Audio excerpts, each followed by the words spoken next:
and your life. Hi, I'm Dr. Mack. I'm a board-certified veterinary pathologist and the owner of Pacific East Aquaculture. And we're located on Maryland's eastern shore in a little town called Mardell Springs. And we've been in business for 22 years. I've been a hobbyist since 1965, actually, and I've been to different places in the world and set up clam and coral farms. For example, the Solomon Islands. I went there about 15 years ago and set up a coral farm there. It's the only source of income for the local folks, but it's very primitive. As you can see in this photo, it's the prototypical South Pacific Island, grass shacks and palm trees.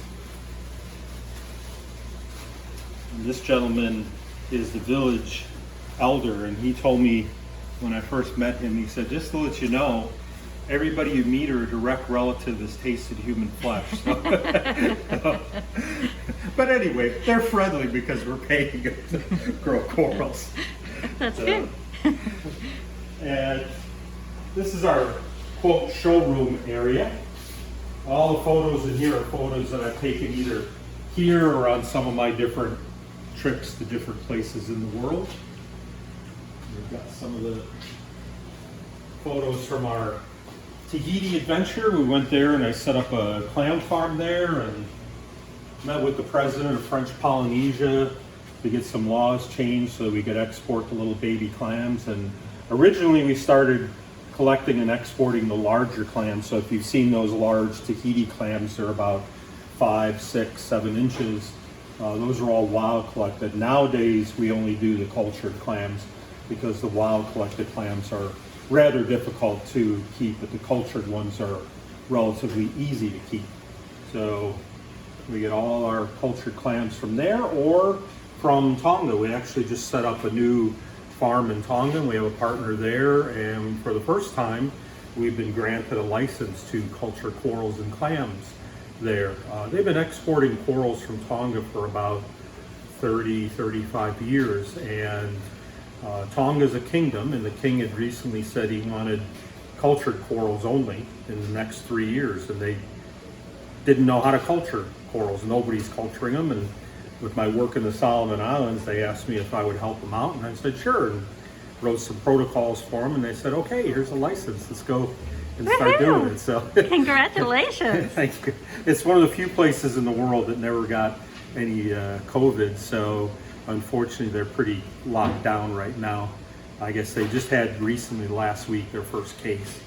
It was from someone that was coming in on a repatriation flight from New Zealand that was a Tongan and just coming back into the country. So anyway, it's isolated, so it's not in the population, which only tells me it's probably going to be even longer before they open back up. So this is one of our display tanks. This is a soft coral tank, all soft corals in there, and this is a 215 gallon. I like to have this one in the store because we sell these little nano tanks. These are the fluval tanks.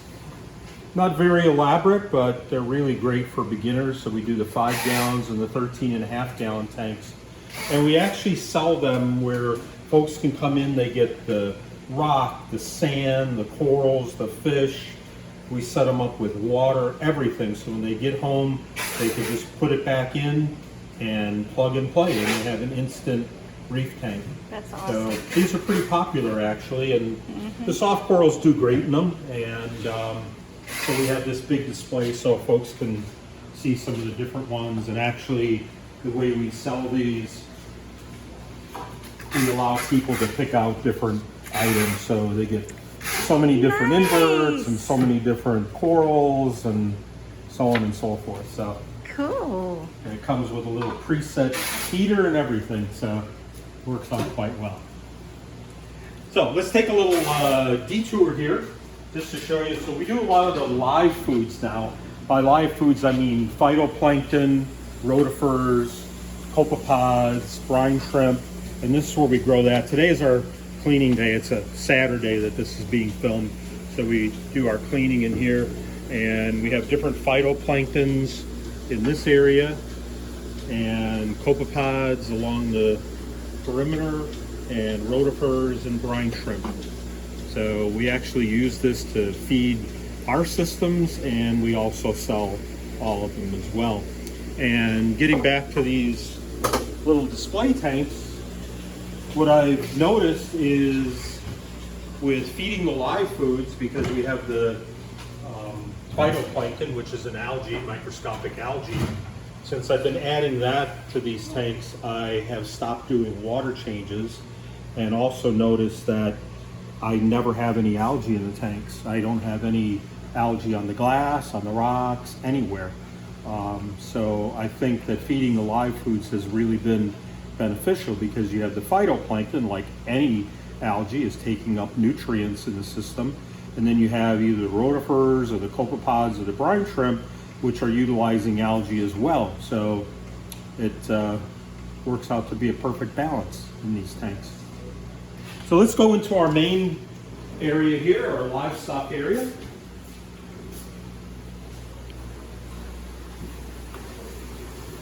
We do live rock. This is all man-made rock, the real reef rock. And we've been doing this for, about 10 or 12 years now.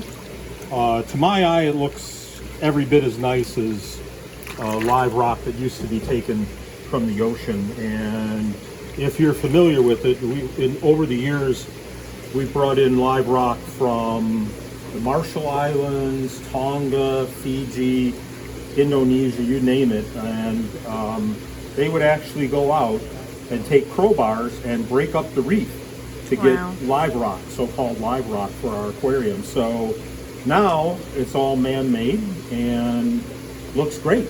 Every piece is a little different. It's not like the old man-made rock where it looked like it was just coming out of a mold. It had a little hole drilled in the center. Every piece is quite different. We have the shelf.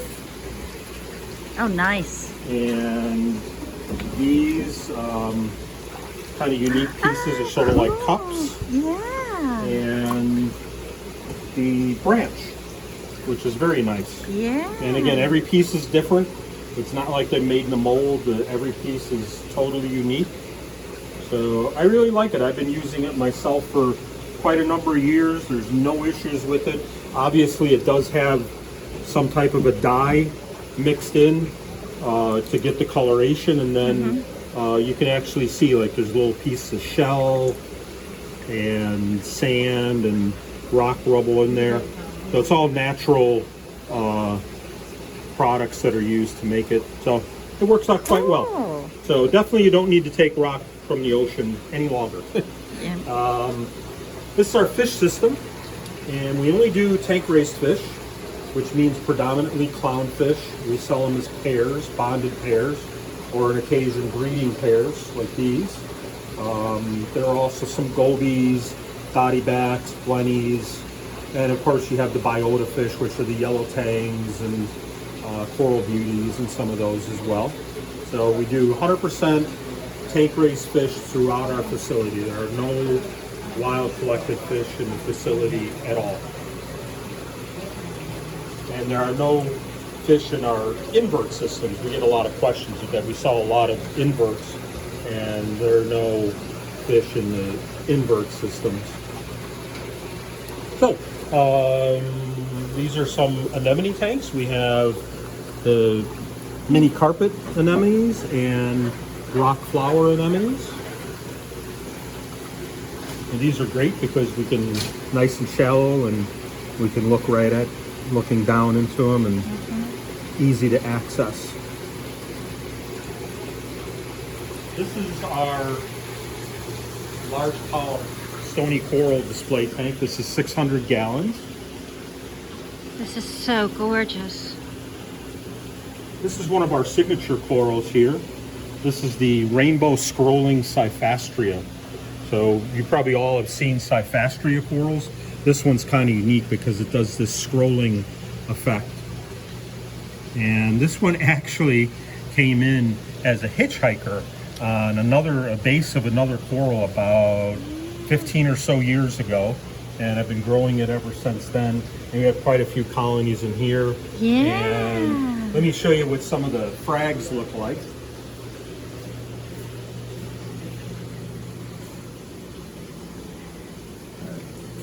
So these are actually the How frags of pretty. that coral, and you can see how it has this unique Yeah. scrolling pattern to it. Wow. It's also interesting that the ones in the display tank, the parent colonies, are a bright red. These have a little bit of a red coloration to them, but they're quite different from, I'd say this is more of like a purplish color with orange polyps, and the ones in the main ones, the original ones that these came from, are actually a red coloration. So they're very changeable as far as the lighting goes, as far as their coloration. So this is our inside coral system. These are fiberglass tanks. They're 12 feet long by 3 feet wide. And we have some shallow ones that are about 8 inches deep and deeper ones that are 18 inches deep. And we have mostly lower light corals on the inside, illuminated by aqua illumination Hydra 64s. And those are set at predominantly blue and violet. They're royal blue and violet and UV settings. No white or red or green on those. Corals generally do better, grow well, and are healthier, and of course look better with that predominantly blue spectrum. These are some of the inverts that we have. We do all sorts of inverts, different urchins, pencil urchin, we have short spine urchins, pincushions, tuxedo urchins, emerald crabs, cleaner shrimps, all sorts of things. Cucumbers. We also have Nacerius snails in here. We do the fighting conchs. Actually, those come from a farm and Oh, we scared the worms they all pulled in. the feather worms. This, Oh, how Nacerius. pretty. That's a so-called jumbo Nacerius that comes from Tonga. He's cute. Some of the inverts we need to keep separately Sure. so that they're easier for us when we're packing orders. So we're predominantly a mail order company. About 90+% of our business is mail order, and then one day a week, Saturdays, we're open to walk-in customers, and that's by design, and it works out quite well for us. We have a fair number of hobbyists in our local area. It's kind of a more, I'd say, of a rural area here. There's a lot of farms on the eastern shore, and it's definitely kind of a unique area, the eastern shore of Maryland. So let's take a look out in the greenhouse. So we have two main coral systems. There's all of these on the inside, they're on one system, and then we have our greenhouse, and that's on a separate system.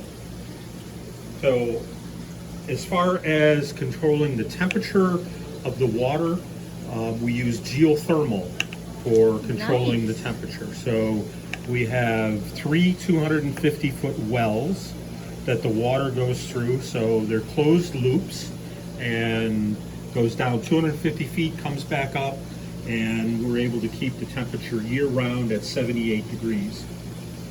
Not too difficult in the winter time because obviously they're pretty good heat sinks, so it retains a lot of the heat during the winter. It's during the summer that it's challenged a little bit because in the greenhouse it probably gets 120 plus degrees in there on some of the warmer days during the summer. And we generally have fairly mild summers here.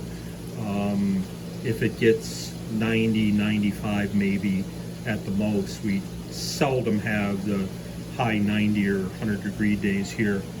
But the geothermal does a great job, and we use that also for the heating and air conditioning of the air in the facility as well.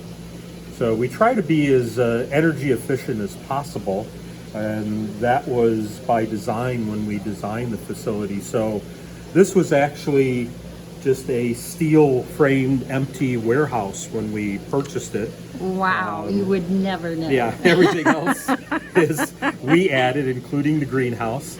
And it's kind of a unique area. We're in a residential area, and this is considered zone commercial.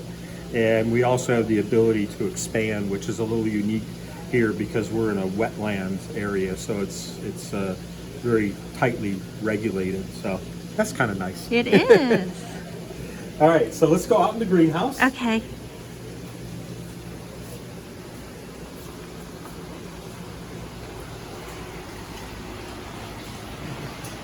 And out here we have some of the more light demanding coral. So we keep lots of cultured Gorgonians in here. And we have all sorts. I think we have 8 different color varieties of photosynthetic Gorgonians.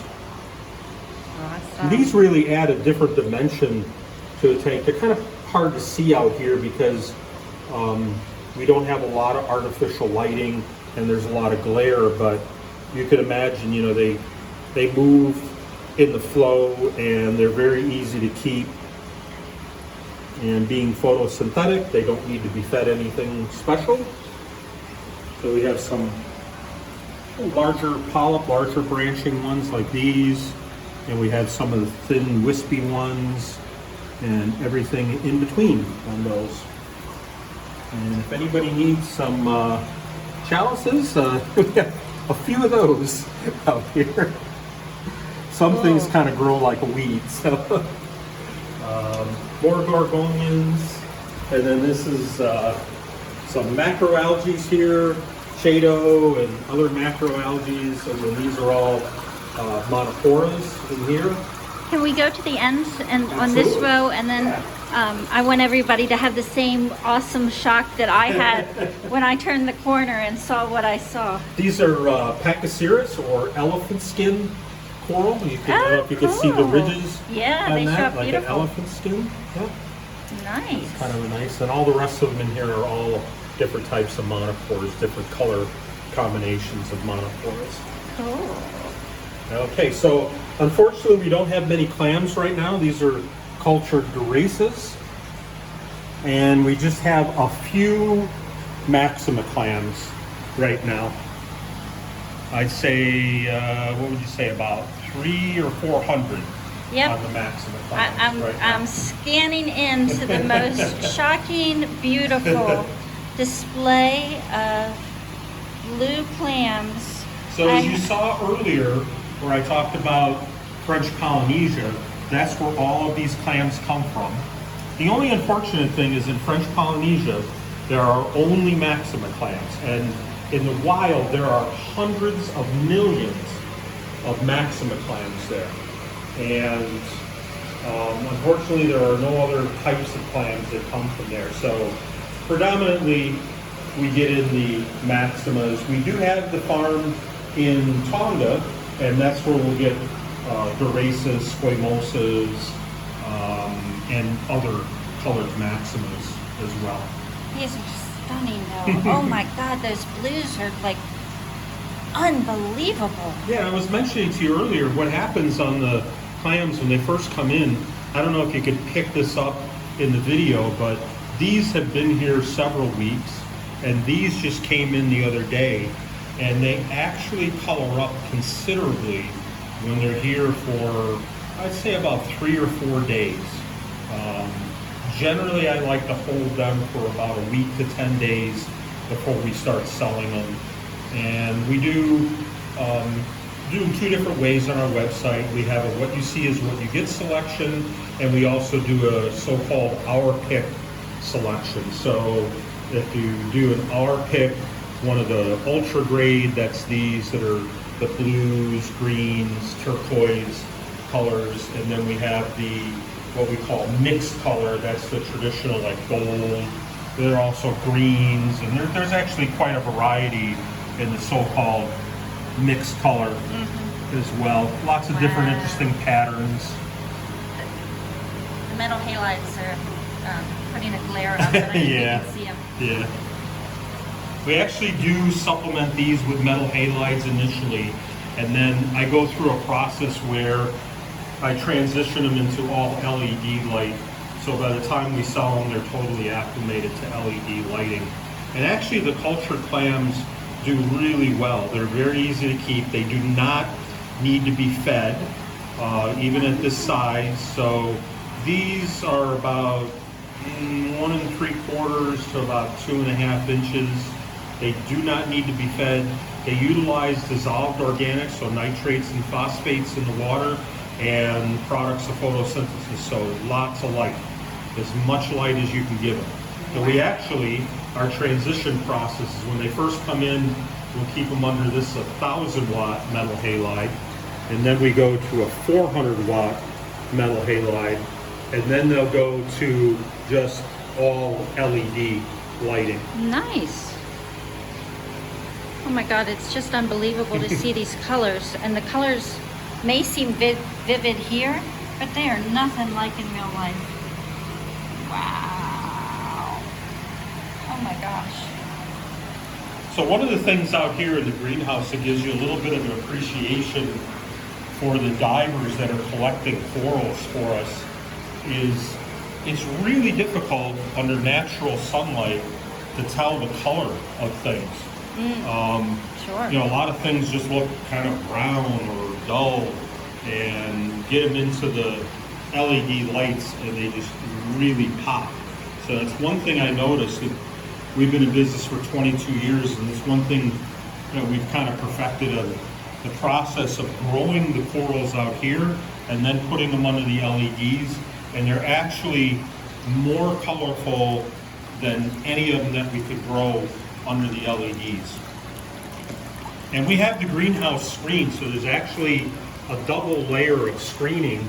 This is a blue plastic material that we use because a lot of the corals will bleach if we put them under just straight sunlight in the greenhouse. That's awesome. So what I have to do usually,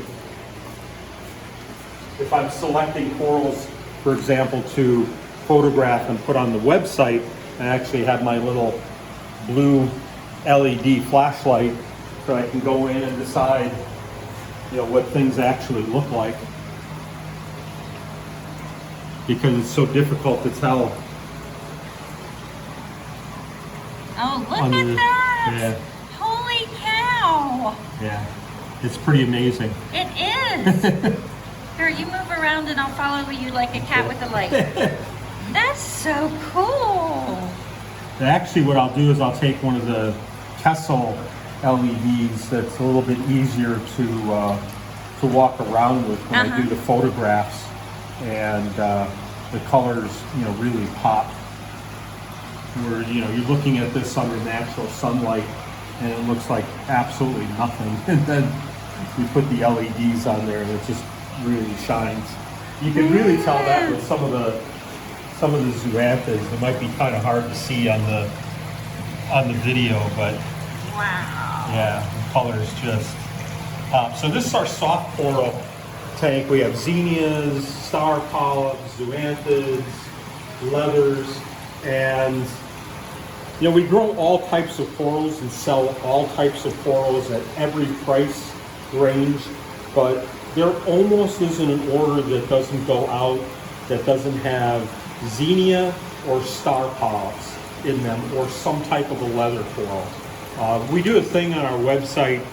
For every $100 you spend, we have these things we call nuggets, which are small frags, and it might be zinnia, star polyps, different leathers, all sorts of things in there. And they're at a reduced price. So for every $100 you spend, the website will automatically prompt you that you can buy one nugget for each $100 you spend. And they, you know, might be like at a zinnia for $6 or something like that. And that's why almost every order going out has zinnia or star polyps in there. Even though they grow like a weed, there's still a lot of people that really like them. So, and anyone that's been on our website or have ever met me, I am definitely not a person that plays the name game with corals. So I'm kind of opposed to the whole designer name of corals. I think it's a little ridiculous. It's obviously done as a marketing strategy, and I understand that. More power to the guys that do that. It's just not my thing, probably because I've been into it so many years. I remember when, you know, blue Acropora was good enough, and it didn't inflate the price. So, wow. I mean, I have to play the game a little bit, but I'm not really into that. And we've developed our little niche. Our little niche is, you know, these soft corals that everyone loves, lots of inverts, the tank raised fish, and the cultured clams. And we sell a lot of those things. But we sell the other stuff as well. But I just don't get into the whole designer craze with things. So just a personal thing. Well, nothing against anybody that likes that, but I appreciate the cost savings, so thank you. we do some mangroves, different macroalgae.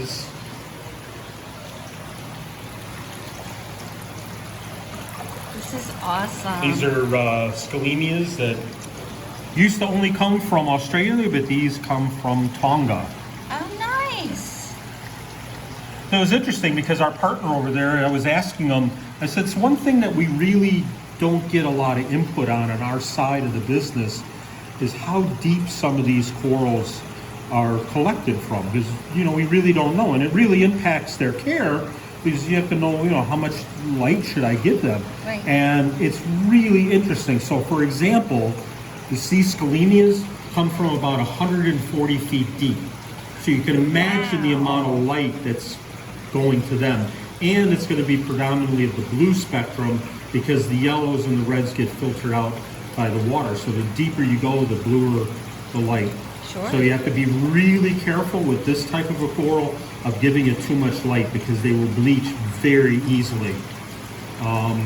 The Gonioporas, we just had a customer was buying some, so a few of them got closed up as we were moving, but you can see some of them are open. And these come from Tonga as well, and they're also about 150 feet. Most all the mushrooms that come from there are also about 120 feet. Trying to think of some of the other corals we get from there. The Pavona Maldivensis, you've probably seen that. I have some growing over here. That's about 60 feet, so not quite as deep. Acroporas, obviously, those are shallow water, so those are probably only 4 or 5 feet, maybe 10 feet at the most on most of the acroporas.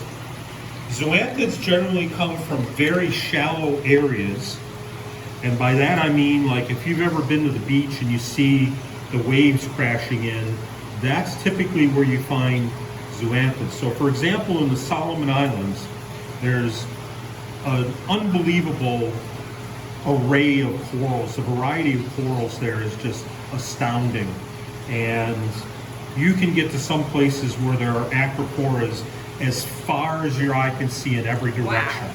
And the only place I ever found zoanthids there was in the shallow areas right near where the villages were, and wastewater was going into the ocean. So so it was lots of wave action and very dirty water. And actually the rocks were covered in zoanthids, also covered in hair algae in that area. And that's the only area where we found zoanthids. But the really interesting thing with the zoanthids, you don't really see them in the trade right now, but some folks may have been in the hobby long enough and seen zoanthids from the Solomon Islands. They're very interesting because they were multiple colors within a colony. So one colony would maybe have 6 or 7 different colors in that same colony. And the original blue zoanthid came from the Solomon Islands. Also, Superman monoporas originated from the Solomon Islands. This is our Acropora tank. I say Acropora, I should say SPS because I've got Acropora, monoporas, Acroporas, Bacilloporas, and Styloporas in here. Yeah, this is gorgeous. I like these guys, the so-called tie-dyed monoporas.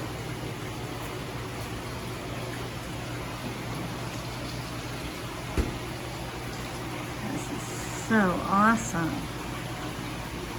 And this is one of the tanks that I have some of the brood stock in. Now, even though this has some LED lighting, it's very low. These are some of the Look at that. parent colonies. Daddy.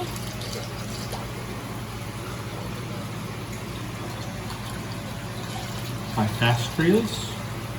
I think we have about 10 different color varieties of Cyphastria, including that scrolling Cyphastria that I showed you. This is an interesting little chalice. This is an Acropora. There's a red rim and red eyes.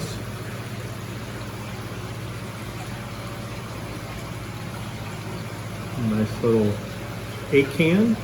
Look at that. There's a lot of shimmer from Yeah. the high flow across the surface. Yeah, a lot of glare. This is also one of our signature chalices. This is the one we call Class Clown. Oh, nice. And I'll show you some bigger colonies in the 600-gallon Okay. tank. These are gorgeous. All sorts oh my of gosh. Cyphastrias over here. We got 6 or 7 different color variations in there. This is something that's similar to the jack-o'-lantern, but it's a little different than the jack-o'-lantern Leptocerus. Nice. That is beautiful. Oh, cow. Personally, I'm kind of a sucker for the Favias, Favites, things like that. So I have a lot of different ones of those. And Acan echinatas also. These are so gorgeous. And And a lot there's of so these, many and they're so diverse. It's just a lot of these rainbow chalices. like a kid in a candy store. Yeah. It's so pretty.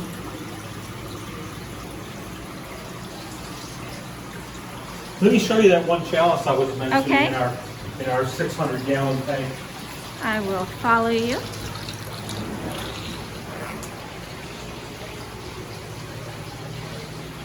And we're going back into the main portion. Dr. Mac. So the Class Clown chalice is that one up there, and also this one over here. I don't know if you could see, but it's growing over that branch Look rock. at that. And on the bottom rim there, it has like a yellow-orange color, and then it's pink and red, and the rest of it. Yeah, that's one of my favorites. This whole tank is beautiful. And the tanks behind you on the side there, those are gorgeous too. Another thing we grow a lot of are Blastomusa. Let me show you those. More eye candy. This is just one section of Blastomusa that I have, and we actually grow these. So let me grab one of them and show you how we propagate these. So as you can see, this would be like the main polyps right here. But if you look on the side, you see all little baby polyps. Mm-hmm. So if we cut one of these polyps off, within about 2 to 3 weeks, it becomes one of these bigger polyps, and they just keep. Cool. You can see the little tiny ones there, the little tiny babies right there. So they actually grow fairly quickly. It was a coral that a lot of people think, oh, they grow rather slowly. They are rather expensive because there's not a lot of them that are available on these more unique colorations. But they do grow fairly quickly. Yeah, that's stunning. and so the people watching this know it's even way more vivid in person than the iPhone's picking up. Yeah. Those are Philastria, you call them kryptonite candy canes. Beautiful and huge. Orange Leptastria, blue Leptastria. Wow. This is kind of an interesting Phavites. We call it the emoji scream. See, you got to play the name game a little bit, right? And then we have some of these silly chalices that decide to grow like crazy. So fun. More Cyphastrias, Leptastrias, Samacoras. That's the so-called Sun King Samacora. There are branching Cyphastrias. grab one of these. Yeah, they're branching. Wow. The yellows aren't picking up in the iPhone. Yeah. These are turbinarians. Little cups.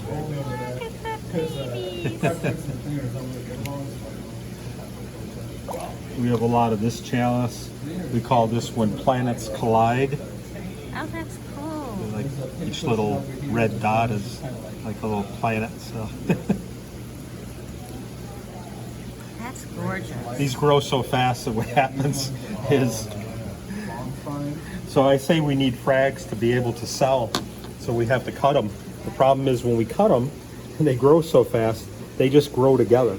So then we wind up with these bigger pieces in a very short period of time. So we have to be careful how many we cut. Makes sense, sure. Wow. Okay, so we can get a quick peek at the back room here where all the equipment is. That's sort of the boring area, I guess. Oh, some of us like those things. They're cool. Behind the scenes sneak peek.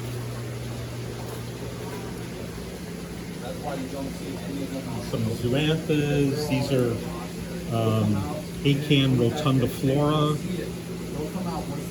More chalices.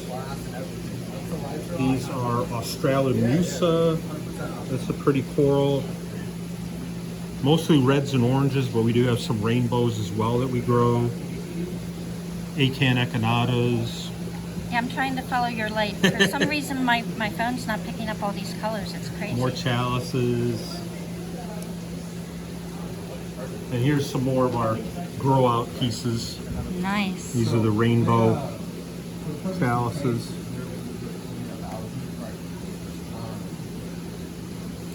I don't know if you could pick up the colorations of those. Not the complexities, but some. And I love really that. Bright orange. This one's kind of cool. Yeah. Red rim with pink eyes. Yeah. I'm a nut for pink. Anybody who knows me knows it. These are cool. This is a Mycedium Chalice. That's So chalices pretty. you have, most of the chalices are Echinophilia, which is this kind of coral. Okay. And then you have this, which is Acropora. And then you have these, which are Mycedium. And all those are commonly called chalice corals. But there are actually several different types of corals. Here's another one of the scrolling rainbow Cyphastria. Little bubble algae on there. Yes, we do occasionally have a little spot of bubble algae here or there. Yep, more and more chalices. Lots of chalices. Okay, let's take a look here at the back room here. Behind the scenes sneak peek. Woohoo! Oh, cool. Now, this is a Wow. little scary. So, some of the things that I have are 30 or 35 years old. Like the skimmers are the old downdraft type skimmers, but you know they work Hey, just they fine. work. Yeah. So, calcium reactors. We also drip in fresh water with kalkwasser in it, calcium hydroxide. So we use kalkwasser, calcium reactors. I have actually dual chambers to try to utilize some more of the CO2 before it drips back into the system. Macroalgae. There's carbon in here, UV sterilizers on all the systems, and biopellets as well. So you can see, you know, the old-time downdraft skimmers, they still do a pretty good job. Cool. These are 3 horsepower pumps, Wow. and that's the main pump that pumps the water back into the tanks. There's our big giant skimmer. This is for the greenhouse system. Wow. And again, carbon, biopellets, calcium reactor. Holy cow. And also I've broken down I'm very much an old school kind of guy, but I've broken down here recently and automated a little bit. So I have the Neptune tridents on the systems. So obviously we can see, you know, pH and temperature and calcium, alkalinity, magnesium. And then once a month, I also send out a water sample on all our systems for an ICP test as well, just to keep up on things. What I've actually, let's go back out where we can maybe hear a little bit better. You don't kill yourself getting out of the sunroof. Here, I'll let you pass me and I'll just look at equipment on the way.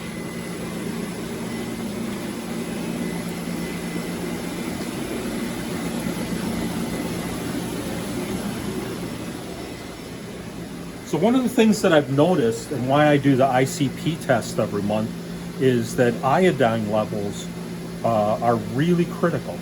And I only found this out sort of by accident. We started to have some corals not looking too good. And I was, you know, we had the Neptunes on there with the tridents, and everything looks good there. And I'm backing up with manual testing, and everything was just fine. And decided to send out a water sample this few years back now for ICP test, and sure enough it came back and the iodine levels were really low. And you know, we do regular water changes besides changing water just as we sell things and replenish, but just from cleaning, you know, we're doing some fairly good water changes, and for whatever reason those water changes were just not keeping up, and the iodine levels were extremely low. So now I've gotten into a regular dosing regime and monitor it every month to make sure our iodine levels are where they need to be. So I would, you know, remind everyone that iodine actually is one of the really critical elements. I know it's a trace element, but it's pretty critical to coral health. And as soon as we got the iodine levels back up, the problems we were seeing on some of the corals just went away almost overnight. So that's awesome.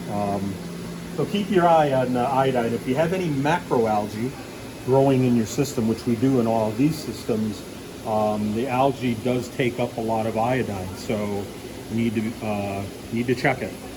And the iodine I use is from ESV, and they make a more concentrated iodine solution. So if you need to add, I would recommend them. Also, that's the salt that we use, ESV. If you're not familiar with ESV salt, it comes in bulk, and it comes as sodium chloride separately, magnesium sulfate separately, and then all the other elements are by liquid. Okay, so that's pretty much the tour of our little place here. This is spectacular. Everyone Thank you that comes so much. in, especially local people that come in, they say, "Oh my goodness, I never knew this was here." I said, "Yeah, who would have thunk in Mardell Springs is just a tiny little town, very tiny little town. I don't think the population is even maybe 75, so we're kind of a unique place in this little town." Well, thank you. If you're ever in the area, please come in. And if you're not, buy online. Awesome. Well, thank you.